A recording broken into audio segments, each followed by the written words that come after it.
Okay, Chad, you're recording? I am recording. And we're... Okay, good morning to everyone in Australia and welcome to our session with Glenn Probyn, Executive Director of the Takata Task Force at the ACCC, and Natalie Attrill, Director of the Takata Task Force at the ACCC. So Glenn and Natalie, welcome. Good morning. Thanks, Chris. Morning. Thank you, Chris. Natalie, there you are. And we've also got Chad Councilman. Chad, you're back in the US. For you, settling in South Carolina, I believe. Yep, that is correct. I'm relocated from Alabama to South Carolina in the last 2 days, and I am setting up home here right now. Excellent, excellent. Okay, so let's start off with the purpose of this session. I think really important. We've got, and by the way, whoever's joining via Facebook, we've got our Facebook feeds going on our phones. So please do send questions through on Facebook. We're getting more and more people joining via that medium. Those that are going to be joining on the Zoom session, please put questions in the chat on Zoom, and we're going to try and get to as many of those questions, if not all of them, as possible. We're recording sessions, so if you've got questions that don't get attended to, don't worry. We will try and attend to those later, and we'll post the recording on the Automotive Solutions website as well. So why are we here? We're here to talk about the Takata Recall. The compulsory recall is finishing. And guys, if I do get any of this wrong technically from an ACCC perspective, please jump in and correct that. But the Takata compulsory recall is finishing at the end of December. And a lot of recyclers have a lot of questions about, what does that really mean to me as a recycler? Does it mean that it doesn't matter anymore, or what does it mean? So we need to get as much information and try and share that information with the industry so that they certainly understand what's happening and what it means to them, but also what it means to the consumer and what it means from a manufacturer perspective and how we interact as an industry with the vehicle manufacturers. So can I hand over to you, one of you, and sort of if you can give us a bit of detail around, firstly, what does compulsory recall mean? And I know you're going to say, well, we're 3 years into it. It's probably a bit late to be asking that question, Chris, but let's ask that question because there are recalls every day or every other day, whatever the case is. Very commonly, the recalls are announced, but they're not compulsory. They're voluntary recalls, I believe. So what's the difference between this compulsory recall with Takata and non-compulsory recalls? Natalie or Glenn, which one wants to take that question? Look, I'm happy to start. Look, I'd also just add in terms of the ACCC's role in relation to this compulsory recall is to administer it, and there are a range of different recalls, voluntary or compulsory, but in this instance, because of the particular safety risk associated with affected Takata airbag inflators, the Minister made the decision to issue a compulsory recall, and that related to not just the safety risk, but that one or more suppliers were not taking sufficient action. So that's why there's a difference between this particular recall and other recalls that are voluntary. And just in terms of the point that you made in terms of the recall notice finishing at the end of December, I think probably what's important particularly for auto recyclers is that that particular 31 December deadline relates to replacement obligations that suppliers need to meet under the recall notice. After December 31, there's still ongoing obligations that continue until all affected airbags are accounted for. So hopefully that assists. Okay, so if I can just spell that out from what I understood from that, is that the recall doesn't finish at the end of December. From an automotive recycler's perspective, they still have an obligation to make sure they're not selling recall components. From a vehicle manufacturer perspective, they are still, call it responsible or accountable to try and identify as many of those outstanding active Takata airbags as possible and either remove them from circulation or remove them from vehicles that are being driven out there at the minute. Correct. So the recall notice ends for participants when all affected airbags have 100% have been actually replaced. Outside of that, there's still that ongoing obligation. It's just that key milestone is meeting those replacement obligations by the end of December. And there's two components to it. There's actual replacement, and there's also deemed replacement, which is under Section 5.3 of the recall notice, which some businesses might be aware of. And so that is where the recall notice recognises a deemed replacement obligation, and that can apply where a consumer is unresponsive or uncontactable, despite the fact that communication obligations have been complied with. It also applies to vehicles unregistered for 2 years or more, scrapped, exported or stolen vehicles. But notwithstanding this, suppliers still have that ongoing obligation to account for those inflators if they become aware that those inflators are perhaps in a spare parts recycler's yard. They have an obligation to retrieve it. Okay, so just quickly on that 5.3, Natalie, I know we've had some discussions about that to try and understand that better. The 5.3 clause, if I can rephrase it a little bit, basically says that in the context of a recycler, if a vehicle has been unregistered for more than 2 years, the vehicle manufacturer cannot close that recall if they haven't accounted for that airbag, but for the purpose of the notice, the compulsory recall notice from the ACCC, they can mark that off as sort of dealt with, but still active. Is that right? Yeah, look, I mean, broadly that's right. So it's considered deemed replacement under the notice, so they can mark it off as deemed replacement, but they nevertheless have that ongoing obligation to still account for it and retrieve it, because it's still obviously, it could be in the market, it could resurface. And so that's why the obligations don't end there. And that's a really critical thing. I think in the context of the automotive recycling industry, that's really, really critical, a critical point, because a lot of recyclers, the reality is they've got vehicles that have been in their yard for a long time. We're finding at Auto Recalls, we're finding airbags that have been sitting in inventory, either destroyed or finding, whether they're physical airbags or airbags that they have been in control of at some point in time because they've dismantled that vehicle, sometimes 10 or 15 years ago. Now, if they've still got that airbag in stock, yes, it's greater than 2 years since the vehicle was registered, so the manufacturer can actually make a point that, they've dealt with that to a point, but it still remains active. So as a recycler, I think the message there, and correct me if I'm wrong, but the message there to the automotive recycling industry is that because of the nature of your business in the automotive recycling game, where you harvest products off a vehicle and you potentially put them on a shelf or whatever the case, you may leave them on the car.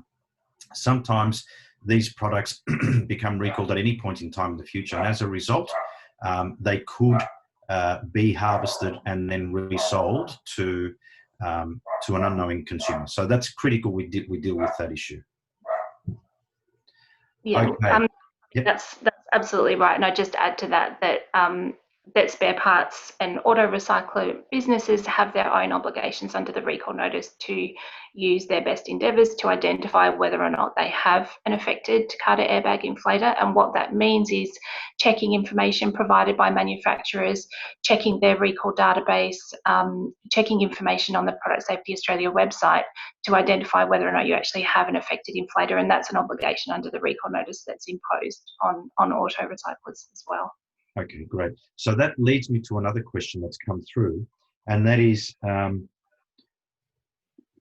what happens if they don't?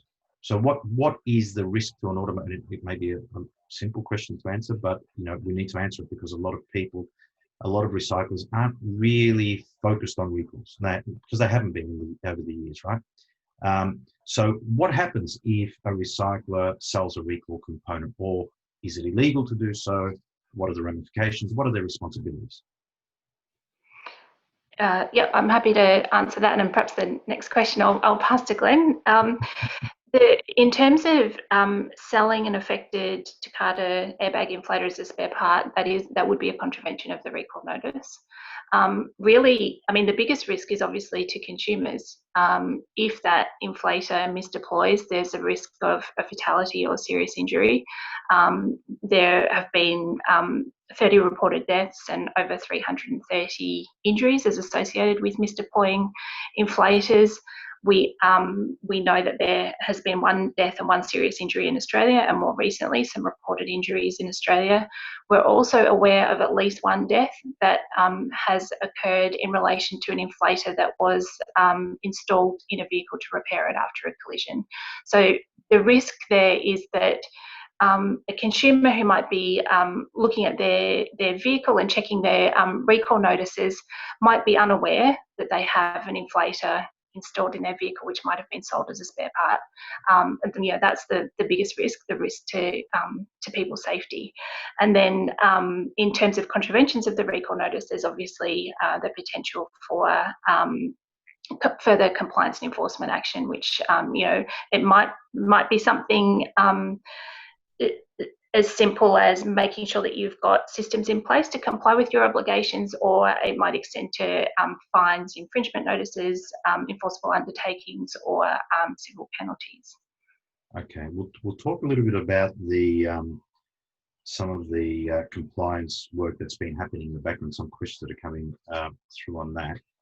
But while we're on that topic of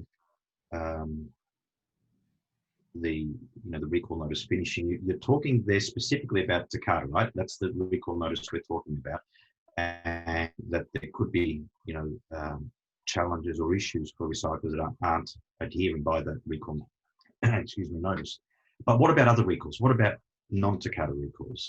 From a legal perspective, where do they stand with those? It may be a control arm that has been identified as having a weld that doesn't stick properly, or whatever the right terminology is there, and it could break. What are their obligations with regard to non-Takata recalls? Are they the same or are they different? I'll take this one. Thanks, Chris. Look, I believe, and Natalie might correct me if I'm incorrect here, but I believe it is an offence to supply a recalled product under the Australian Consumer Law. The difference, basically, as Natalie was explaining earlier, between the compulsory recall and existing recalls is exactly as Natalie described. The Minister imposed this compulsory recall on Takata airbags, given the safety hazard and the fact that not all manufacturers were voluntarily recalling the product. So hence the reason why a compulsory recall comes in, with associated penalties for supply of those products. The voluntary recall regime applies where manufacturers take exactly that, voluntary action to recall products. So they have identified a hazard with their product, and to correct the failure, or to correct the hazard, to remedy the hazard, they've issued what's known as a voluntary recall, and that is to notify the Minister of the hazard and the action that the manufacturer intends to take to remedy it. So in the case of motor vehicle parts, it's generally a manufacturer will identify a problem with the product, with the vehicle, and more times than not, when they notify of a voluntary recall, it's handled or addressed in the warranty and servicing period. So the issues are usually identified in that early stage, so within 5 years. Don't quote me on that, but within that early stage of the warranty period, and the vehicle hazards are generally addressed in that time. But it does occur occasionally where hazards are identified post that warranty period, and manufacturers will issue those voluntary recalls. And yes, it is an offence to supply a recalled product under the Act. Unless, Natalie, that's incorrect. I don't know whether you have that information on hand, but I believe that's the case. Yep, I think silence is approval there. It sounds like we're on the right money there, so great. Okay, another question that's come through quite consistently is, obviously manufacturers have to date been compensating, remunerating, whatever you want to call it, the automotive recyclers for their time and effort to identify, find, dig out, whatever the case is, and send back these airbags. Does that stop at the end of December? Or does that continue, or is that totally a discussion that is up to the manufacturer and the recycler? Yeah, look, I mean, The recall notice doesn't make a provision for compensation. So a supplier can meet some of their obligations by using an authorised representative, and we understand that some authorised representatives offer a fee or compensation for locating the inflator. So the ACCC's role is not to approve or endorse any of those arrangements. They're really a matter for individual manufacturers and authorised representatives. Okay, that's good. That clears that up. Matter for them. Sorry. I was going to say, sorry, I interrupted. That clears that up, because there has been a lot of the recyclers calling us have been saying, so we need to get this done before December, otherwise, we're not going to get paid for all our time and effort. And I'm saying, well, possibly, I'm not sure, but yeah, ultimately that's going to be something that the manufacturer will need to deal with. Okay. Another question's come through before we move on beyond December, but how will vehicle manufacturers be measured on December 31?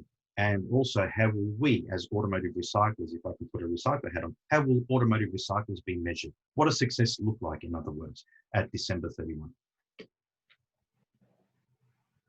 I'm happy to go first with this one, Natalie, and you might jump in at the end, because this is a very there's a number of ways in which we can answer this question, and if I may not cover everything, so that'll be an opportunity, Natalie, for you to come in at the end. But I can answer that question in many ways. Essentially, the notice requires manufacturers to complete or account for 100% of the inflators by December 31st of this year. Success will look like exactly that, whether manufacturers are able to account for 100% of their inflators. I mean, they're on track now. I don't know what it's going to look like in the next 8 weeks, but they are on track to account for those 100%. So essentially, that's where success lies for manufacturers. For auto recyclers, well, as Natalie said before, there's ongoing obligations post December 31 to, if you identify, to take certain actions and use best interest to identify and to take certain actions when you do identify that you have an affected Takata inflator. I saw we were discussing in recent times, Chris, the fact that the state and territories, in conjunction with the ACCC, were conducting surveillance activities on auto recyclers. That's been impacted somewhat by COVID, but some state and territories may, and the ACCC for that matter, may choose to continue to conduct surveillance activities on the industry to identify these, whether there are any inflators still remaining, given the hazard that they present to drivers. I might pause there to see if Natalie's got anything else that you'd like to add. Oh, thanks, Glenn. Look, I mean, I think you've covered it. The only thing I would just add to clarify is that suppliers need to submit their reports for 31 December 2020 in mid-January 2021. So we'll have a clear idea in terms of whether or not those targets have been met. But obviously, our ultimate goal in terms of success is having 100% of those inflators off roads, off vehicles that are on the roads and otherwise accounted for and destroyed, because that's ultimately the risk that we're trying to address for consumers. Yeah, and for clarity's sake here, when you say suppliers, you mean vehicle manufacturers, yeah? Correct, yeah. Not automotive recycler suppliers. When the ACCC talks of suppliers in this context, it is about vehicle manufacturers, so don't be alarmed on that one. We've got a question here from Nathan Groves, MTA SANT. A broader question regarding section 6.3 of the notice about replacing ATAIs with other ATAIs. Are there many of those still to replace? Is there a plan post December 31, 2020, or is it expected that they will be replaced prior? Glenn, can I hand that one to you? Sure. Thanks, Chris. And hi, Nathan. Thanks for the question. Essentially, no, they must be replaced by the end date. Suppliers, manufacturers were able to replace affected Takata airbags with the same Takata affected airbags, given that the hazard doesn't present, basically your clock starts at 0 and it doesn't present for 6 years from the time that it's installed. That's what the research tells us. So manufacturers were able to replace with what was known as like for like. up until a certain time. I believe from memory it was up until the end of last year. But those inflators must be replaced before December 31 this year. Okay, thanks for that question, Nathan. Appreciate it. Any more questions, everyone? Please don't feel shy, whether it's on Facebook or on the Zoom feed. Please feel free to send questions through. Chad, you're monitoring questions potentially coming through on Facebook, hopefully. Yeah. Excellent. So, 2020 has been a difficult, so this is an interesting question that's come through. It's been a difficult year with lots of business losing resources, having to downsize or even close, especially in Victoria. Is there any chance that you will be extending the end date? I'm happy to answer that. Thanks, Oh, sorry, and you can jump in, Glenn, if I don't cover anything. Essentially, under the recall notice, vehicle manufacturers can apply to extend the date for completion. They need to provide reasons. And the ACCC has regard to a number of factors when determining that. So we take into account the safety risk, the steps taken by the manufacturer to facilitate replacement, whether they've notified consumers, and what has been done to address the safety risk, which is our key concern. We do recognise the impact of COVID-19, and we've been closely liaising with manufacturers to understand the impact and also understand particularly the impact for consumers. So if we do receive an application, we'll consider that, having regard to all of the circumstances. Glenn, was there anything that you wanted to add? That's a great summary, Natalie. I think I'd just add that at this point, there is no intention to extend the recall notice. And that's noting that there are ongoing obligations. Even though the recall notice ends, there are still, as Natalie pointed out in her introduction or response to the first question, there are ongoing obligations for all of industry when a ATAI is identified in the marketplace. Okay, great. Actually, following on from Nathan's question before, I think one of the questions within the question was how many are still out there? There's different sort of numbers being thrown around. Do we know how many ATAIs have yet to be accounted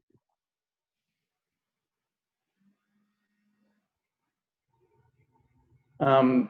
I don't have the latest figures on me. Natalie, you'll be more familiar with where we're at, but essentially I think we're under 100,000 ATAIs to be accounted for. Is that about right, Natalie, from your memory?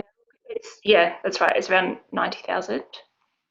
Yeah, and does that include the ones that potentially have been put on that 5.3 notice, so vehicles that have been deregistered for more than 2 years, for example, or would that increase the number from sub 100 to whatever? And if so, what would that number look like? Look, we've got detailed, we recently issued a media release and published the latest stats on the Product Safety Australia website, and we've got detailed stats about that. If you included deemed replacement vehicles, the number would be larger. What we've focused on, and so we've got a breakdown of that on the website about the particular stats. What we've focused on, particularly for the 90,000, are those that we think are actually actively on the road, and we really urgently want to have consumers action those replacements.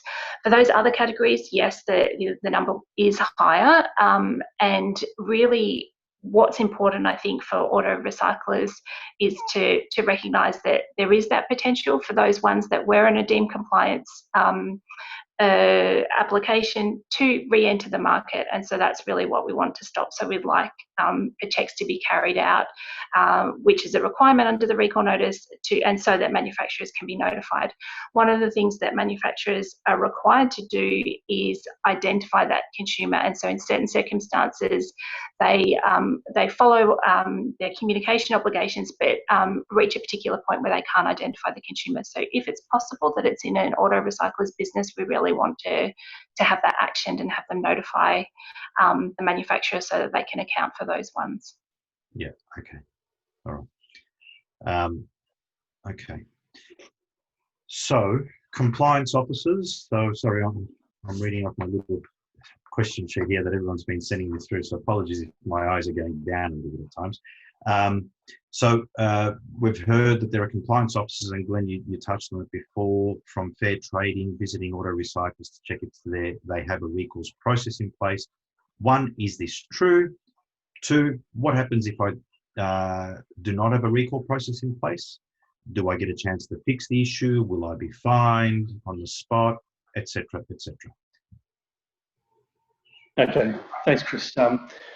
Look, there's a number of ways I can go about answering this, so I'll try and be as direct as I can. In terms of the joint operation, that is the ACCC and states and territory operation that we've undertaken in terms of the surveillance operation. The aim of that was essentially, as you said, to identify whether auto recyclers had a process in place to first identify and to action any ATAIs that they may have in stock or that they may come across. Ultimately, the breach of the notice is supply of that of an inflator. So that's essentially what the surveillance operation was identifying. Then we get into the issue of the ongoing obligations and the ongoing potential penalties. Well, it's up to each individual state and territory agency as to what action they might take. They have a range of tools, like the ACCC, as to how they might handle a breach of the notice. So that might include, undertakings, on-the-spot fines. Each agency has their own enforcement regime, and they do differ from each other. So, if you're in Queensland or Victoria, the state and territory agencies have their powers would differ essentially. So, I couldn't give you an exact answer as to what the likely outcome would be, but I think I'd answer the question by saying state and territories have that range of powers to address breaches of the notice and their own legislation. Natalie, anything further to add to that? Thanks, Glenn. Look, the only thing I'd add is just from the ACCC's perspective that we have previously issued infringement notices to businesses that failed to comply with their obligations under the recall notice, and the infringement notice penalty is $12,600 per contravention.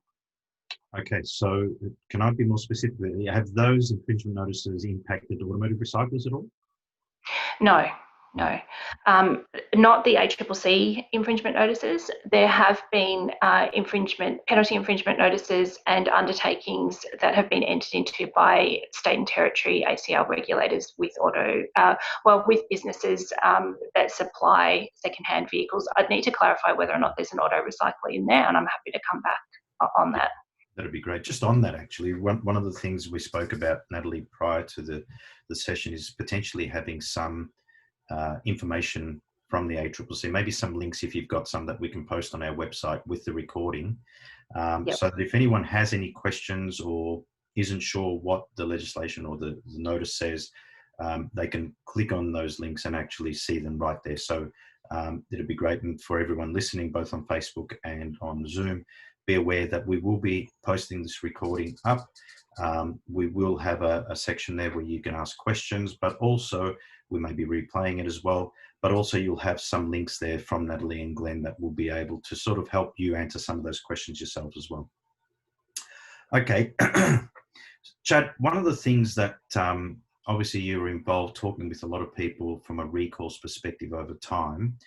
What, in the context of the compliance officers piece and recyclers out and about, what did you hear back then? I know we had 3 or 4 different people say, look, we had someone call in and we didn't have a process. Others called in and they did have a process.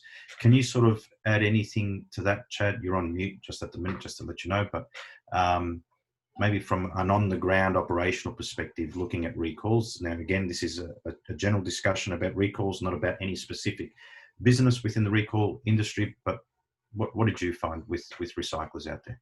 Well, it's obvious that none of them actually want to sell a recalled component at all. They are intent to not sell them.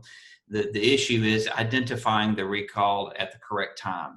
Identify, run the check when the vehicle comes in, run the check again before you sell a component to be sure, and to be sure that you're not selling something that is recalled.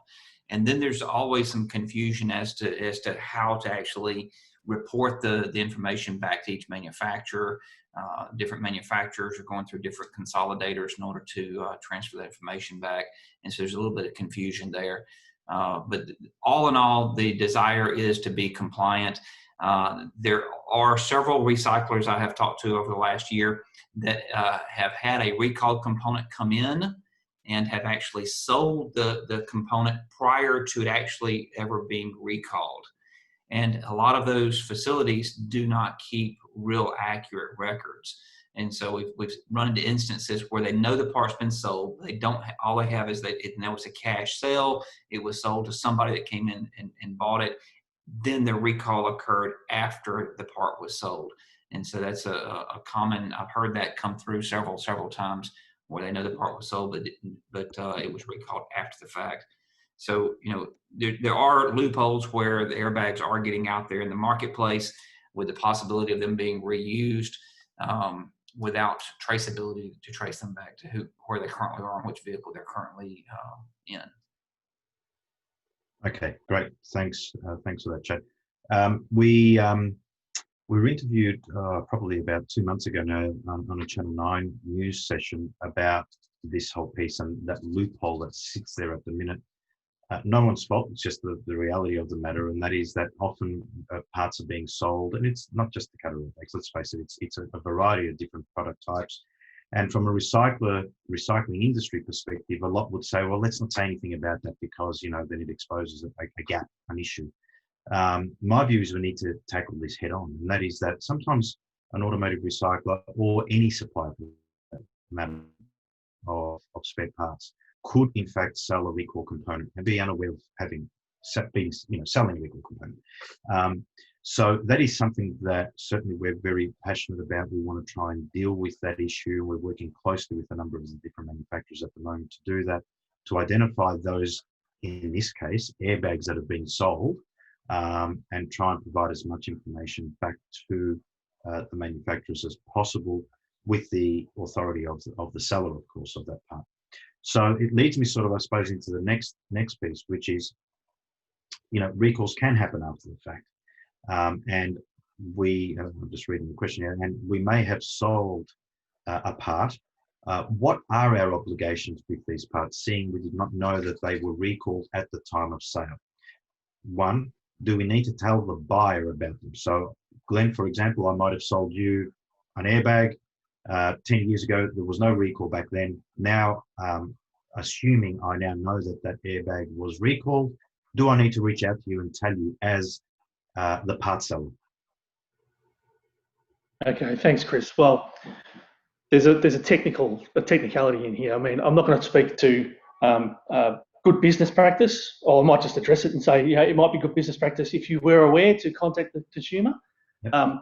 But essentially, the recall laws for that aren't retrospective. So if you've sold something in the past when the recall didn't apply, then there is technically no obligation for you to inform that consumer. But again, good business practices, you might choose to do exactly that, especially if it's a serious safety hazard is concerned. So it's not, even though I know that airbag is a serious safety concern and I've sold it to you, I may not be technically required to actually contact you unless it was good business practice that actually drove me to do that.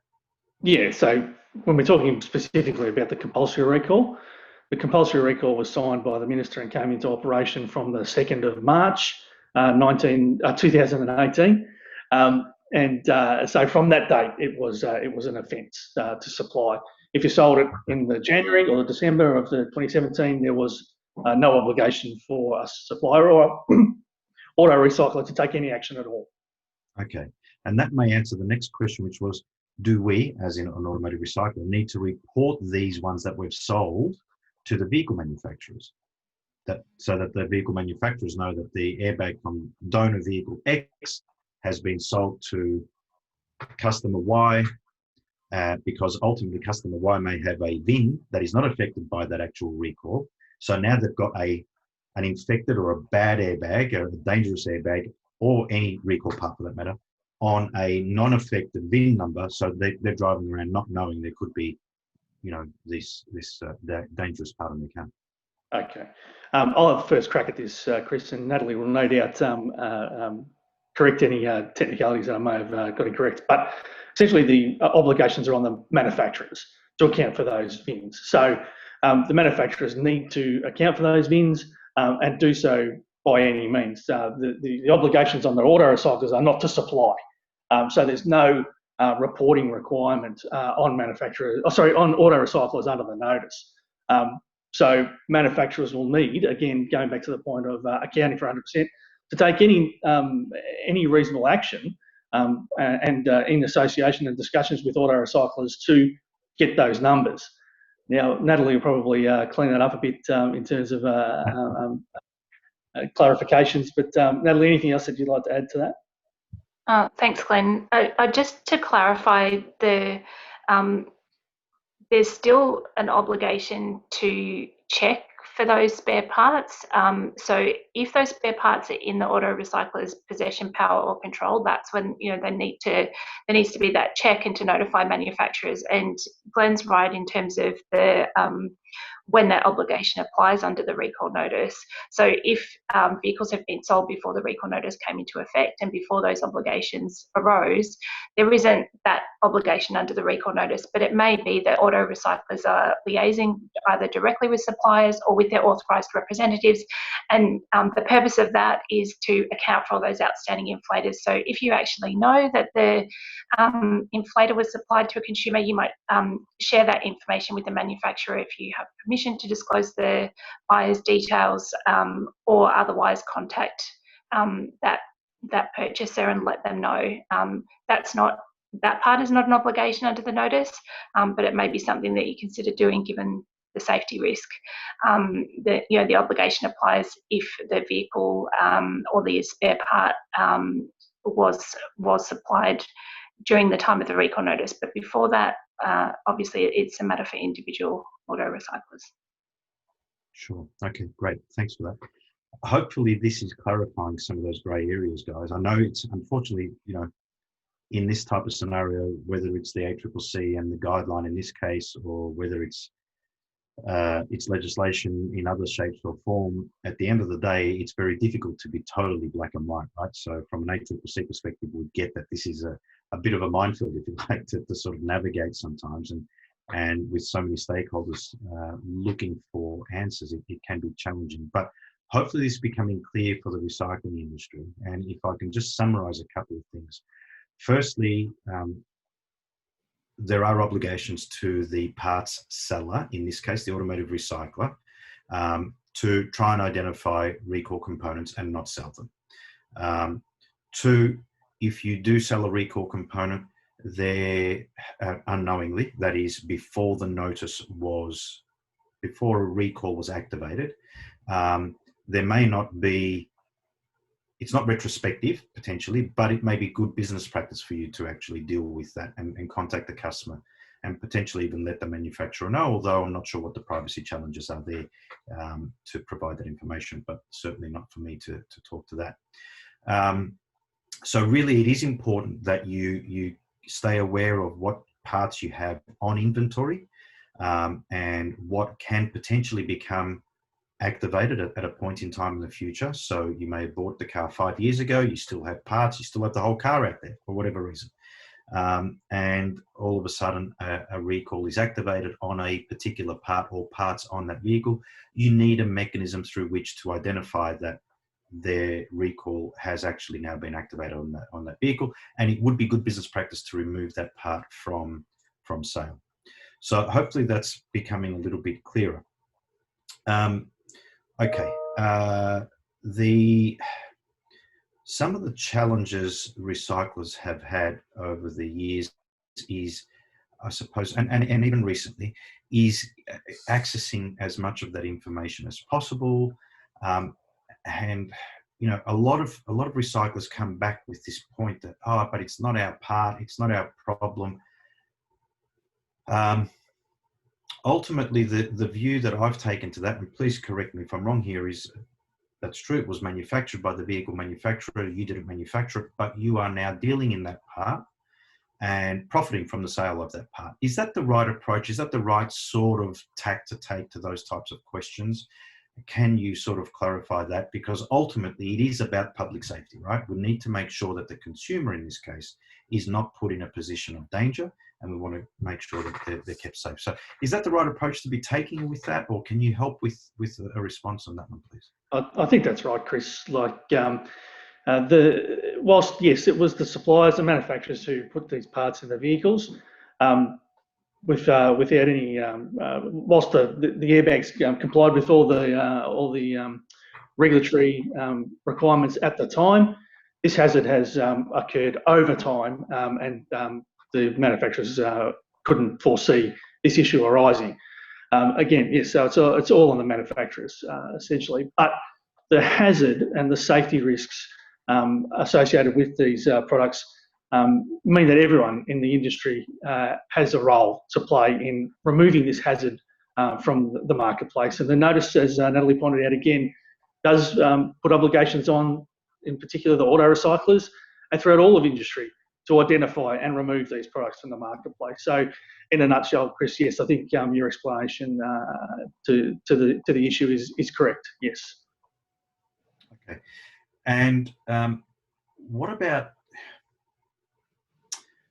the scenario where, and I've had, online is becoming a bigger part of everyone's business. Obviously, COVID has forced a lot of people to go online and sell product online. We've heard that there have been some fines dished out to different online platforms, remain nameless at this point in time, because they were facilitating the trade of vehicles, I think it might have been, or parts that had been recalled.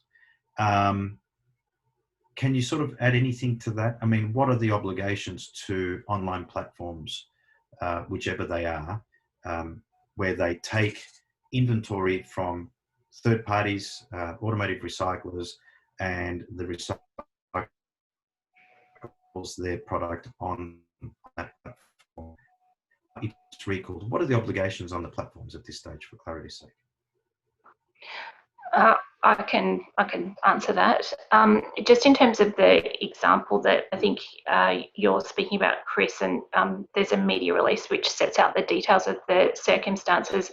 For that particular issue, it related to advertising vehicles that were subject to active recall on behalf of a business. And so that's that particular aspect. I mean, certainly for auto recyclers, because it is a contravention of the recall notice to sell spare parts, airbags that are affected by the compulsory recall notice should not be being advertised for sale or being sold. Okay. So it falls back on the on the seller in that case, right? Not to be advertising using that medium, that platform. They shouldn't be posting those affected components on that platform, or any platform for that matter. Correct. Yeah, correct. And we've been doing some work with some other online platforms to make sure that there's clear messaging for consumers about the risk associated with affected Takata airbag inflators, the fact that they're not permitted to be sold, but also steps to make sure that businesses are not advertising those airbags for sale on those platforms as well. Sure. What do recyclers do if they, because I often get emails and questions from different people, and they're always asking, Chris, look at this seller here, they've got X amount of airbags, or whatever the case is, online for sale. What should the recyclers do about that situation?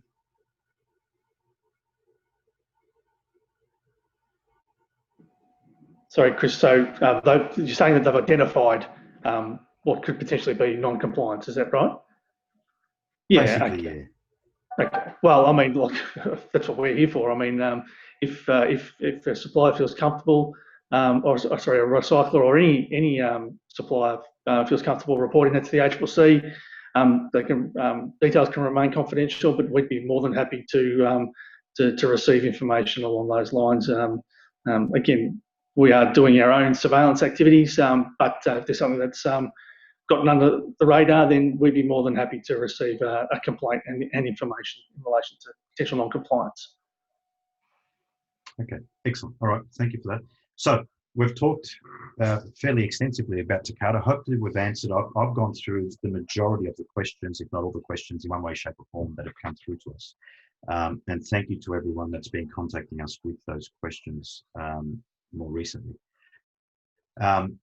Let's move a little bit more broadly beyond Takata for a minute, if that's okay, because all the, even the last question that we had around, advertising Takata-affected components on online platforms, that, is a challenge, is wrong.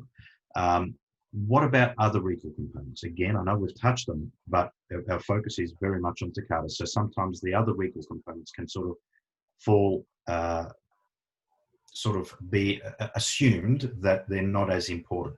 My view is that all recall components are safety-related, recalls, and as a result, they're all important. Obviously, some are, more serious than others, such as the Takata recall, and that's why you've taken such a strong stance on that. But what about other recall components that could be advertised or could be sold?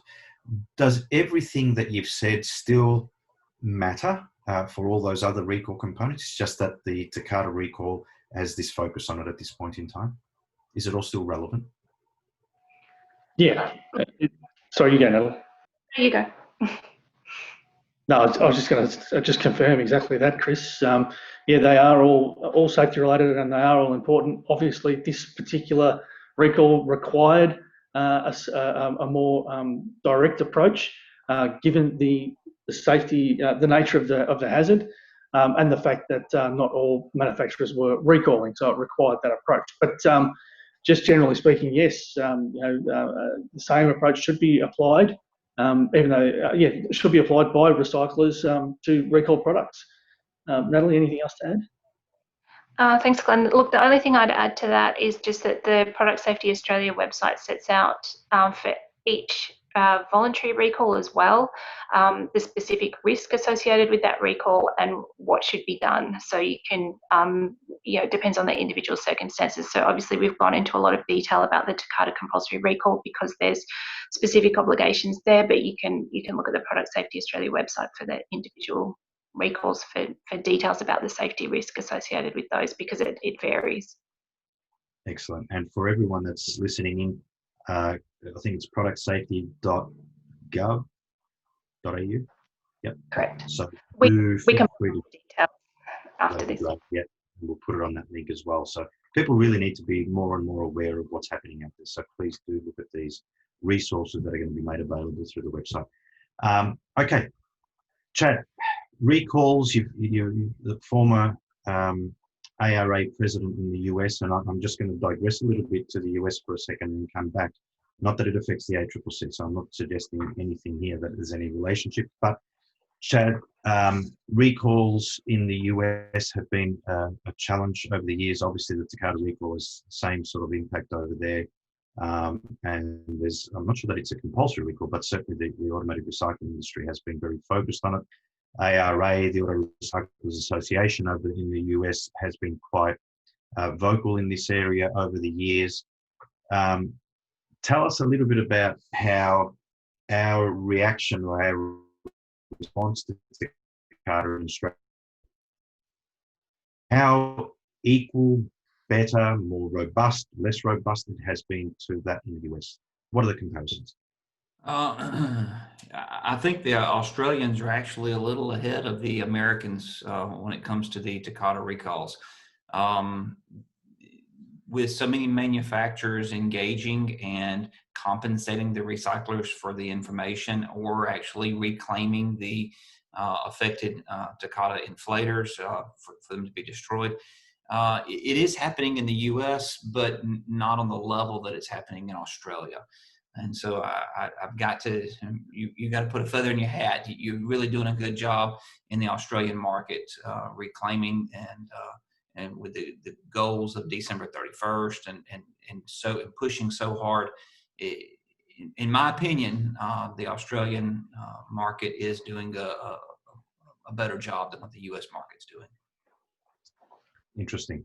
That's good news to the ACCC. Well done.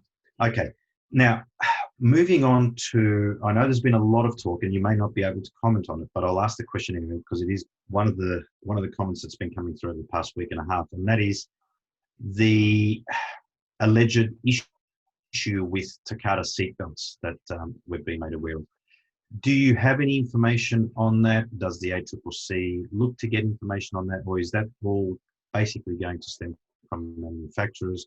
A lot of recyclers obviously have dealt with thousands of vehicles, if not millions of vehicles over the past 20 years that may have had these seatbelts in them. What is your view on where that's at, and can you talk about it basically? Thanks, Chris. Not really one for us, even though the manufacturers would put a recall, notify our minister. This issue is actively being looked at by the Department of Infrastructure under their vehicle regime, essentially.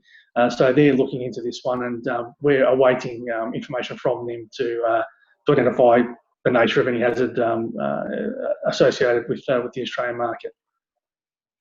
Okay, excellent. Thank you. So I think to be really clear with everyone, and a recall has not been activated on that yet. There is a lot of talk about it. There's a lot of talk about it being even bigger than Takata Airbag recall. But we don't know if it will be activated, if it actually is an issue. So stay tuned though. I think, sometimes when there's smoke, there's fire. So let's have a look and see what that looks like. We've got a couple more questions before we finish up. Nathan Gross from MTASANT again. On product safety website, there are many recalls in automotive every day. It's very cumbersome for recyclers and dealers to keep on top of every part or vehicle that comes into their possession. Is there any scope to provide a user-friendly lookup function like OEMs have provided with VIN lookups for Takata-affected vehicles? Not at this stage, Chris and Nathan. And in fact, vehicle recalls will permanently relocate from the Product Safety Australia website to the department at some stage in the future, to the department's website. So, look, we're always happy to receive feedback and consider different approaches. So I'd be happy to, if Nathan emails me with a suggestion, we'll be happy to look at it and review it, definitely. Excellent. I'm just looking at another comment that's come through. Excuse me. No, we're good. Okay. Some closing comments, if any, from one or both of you. We'd really welcome sort of a little bit of a wrap up, what this all looks like, what it means moving forward. We've spoken about a lot of areas, so we'd be interested in hearing just some closing comments from you. Might hand over to Natalie for closing comments.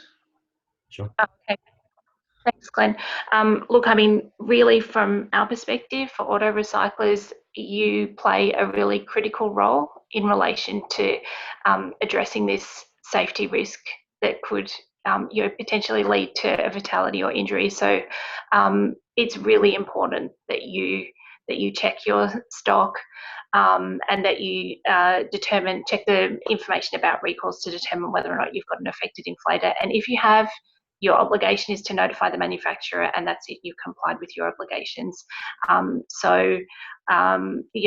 appreciate that it might involve quite a bit, but the risk to consumers is so great that, and that's why the compulsory recall notice exists.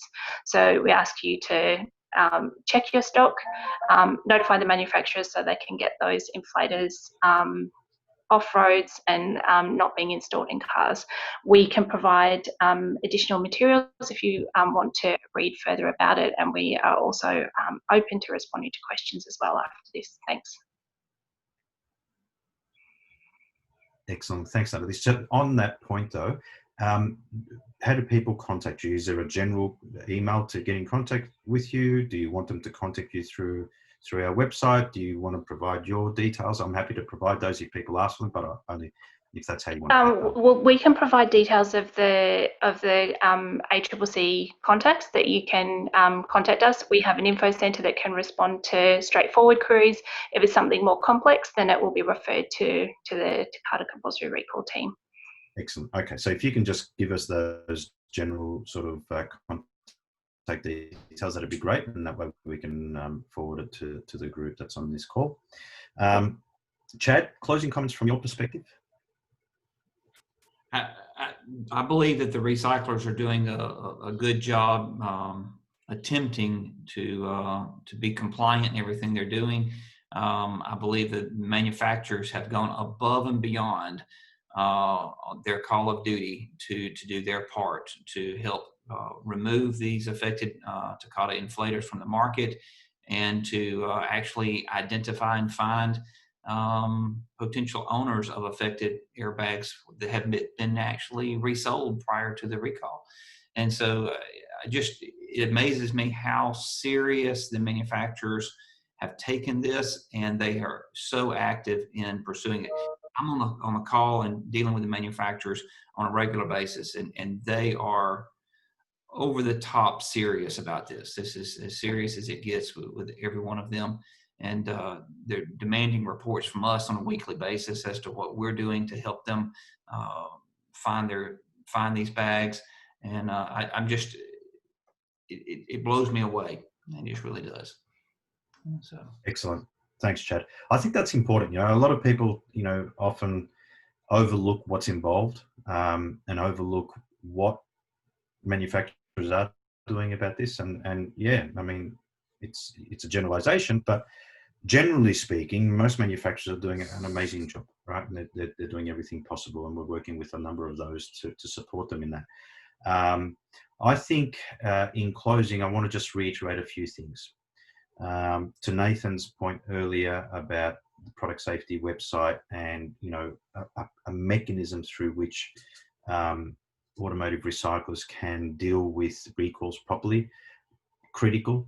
One of the biggest challenges being an automotive recycler by trade myself over the years is being able to do it in a effective and efficient way. And like we all know, if we can make it effective and efficient, we'll do it. If it's not efficient, then it's going to be really hard for us to do, or very expensive to do, or inaccurate. So we need a way to deal with that. We need to make sure that we think about recalls more holistically. It's not just about Takata airbags. It's not just about one or the other.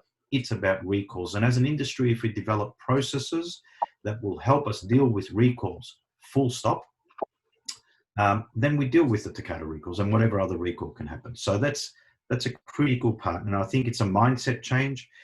We've got 70 or 80 odd people on this call between Zoom and Facebook. We expect to get over 1,000 views in the next 3 or 4 days, as we have over time. But there's so many others out there that aren't doing what they need to be doing. They're not listening to this discussion. They haven't been to other sessions that they should be at to sort of understand what's happening. So we need to keep on spreading that word to the industry, because it's in everyone's interest on this call, from the automotive recycling fraternity, from the MTAs. We've got the MTAs on, which is great to have you guys on. We've got recyclers, we've got UK recyclers on, we've got US recyclers on this call. The point here is that as an industry, automotive recyclers need to get better at what they do, and we need to make sure that the product that we trade in, the product that we sell, automotive recyclers sell, is vetted for recall, so the consumer is kept safe at every point in time. And that means looking at your historic inventory. It means that looking at the inventory that's going to be coming in on a daily basis, but it also means understanding or having a capability that will alert you to an issue moving forward if a car that you managed 5 years ago is recalled in 5 years' time. So lots of challenges there, lots of opportunities. If I can close by thanking both Natalie and Glenn from the ACCC. I know you guys are flat out at this point in time. We're 6 weeks or so out from the end of this, so I can imagine you've got plenty on. Thank you very much for attending. Thank you very much for answering the questions as openly and honestly as you can. We really do appreciate it on behalf of the industry more generally, the information that you've given. So thank you. Thanks very much. Thanks for your time. Everyone attending, thank you very much. Appreciate you being on both Facebook and Zoom. Please share the videos when you get access to them in the next 24 hours on the website. Share them with the industry. get them talking about this issue, get them thinking about the issue of recalls, because it is critical.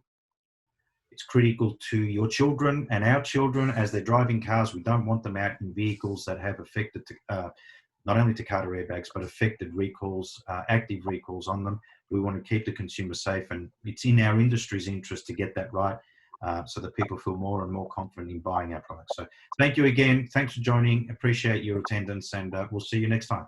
Thanks again. Bye-bye.